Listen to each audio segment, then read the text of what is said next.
டேய் points table வந்து sir சீக்கிரம் வாடா டேய் சீக்கிரம் போடா. தள்ளுடா. டேய் மேல இருந்து பாக்காதடா, கீழ இருந்து பாரு.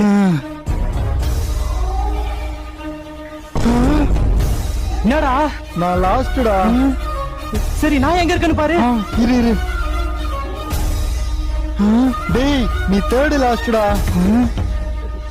Shit, I can't believe this. நான் நம்பவே முடியல. விடு மச்சான், நம்ம நெக்ஸ்ட் மேட்ச் பாத்துக்கலாம்.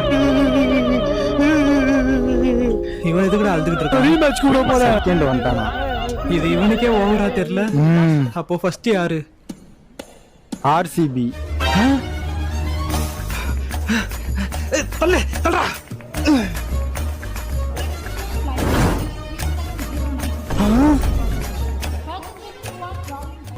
இப்பதான் ஒரு விஷயம் புரிஞ்சது. ஆர்சிபி லாஸ்ட்ல வந்தாலே ஃபீல் ஆயிடுவோம், அதுவே ஃபர்ஸ்ட்ல வந்தா ரொம்ப ரொம்ப ஃபீல் ஆயிடும்.